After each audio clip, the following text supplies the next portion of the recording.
The biggest problem with injury prevention programs is incorporating it into training plans of the teams you're doing it with.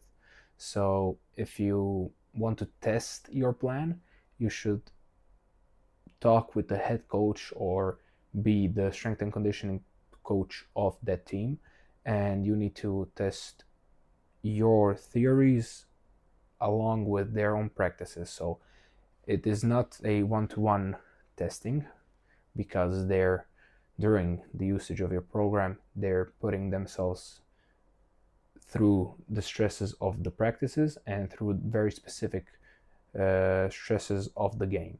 So they're using your program with the stresses of the game. You have to be really careful because it all can lead to a big injury. So the biggest thing about injury prevention is injury prevention really a set of magic exercises, or is injury prevention actually conventional exercises used in good volumes and intensities to decrease the likelihood of injuries? So the first thing is, how do we test injury prevention and how do we test that it really works?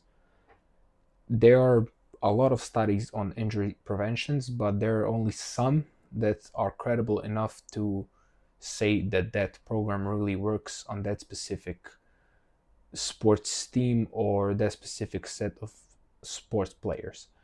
So we have about three or more papers about soccer players, and they did some research on the likelihood of ACL injuries, and one study was, I think, about hamstring injuries.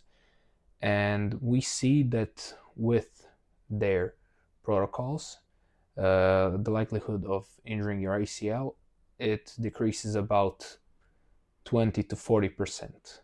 But is that really real? And are those methods really the best methods to use in the sports prevention really real, and does it work like we were taught it works? So injury prevention is using your training and your training systems to make your to decrease the likelihood of your injuries or the injuries of your athletes. But does injury prevention really work like that, or is it all just a big made up all thing? Across the internet we see a lot of quote unquote magical exercises that can really prevent your injuries and do this and that and rehab your injuries, but those exercises really don't prepare you for the stresses of the game and for the specific needs that your body goes through in the game or during your competition or everything else. So a biceps curl isn't going to help you escape an arm bar. It's going to help you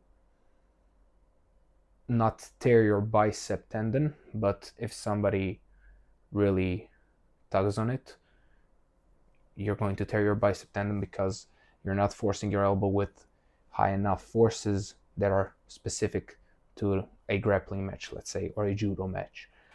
So the thing is, you have to let your body go through specific stresses and specific stimuluses so it can adapt and it can get its ceiling up so that those game like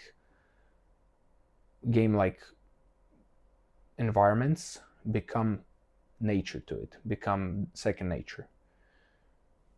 That is really hard because we have to watch our volume, watch our intensity, and manage our fatigues, our peripheral fatigue and our central nervous system fatigue. So there are many variables and many exercises to choose from, but I stick to the basics. And when sticking to basics, I've felt the most healthy, and the people that I train, my athletes, felt also the most healthy. So There is no magic knees over toes exercise or a magic step up that can fix your knee problems.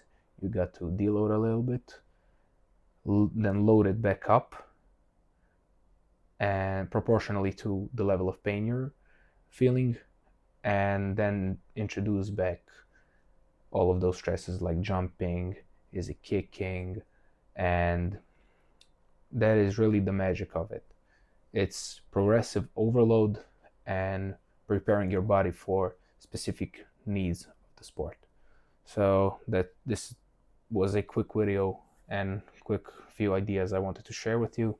Thank you for watching. Drop a like, drop a comment, and drop a subscribe. Thank you.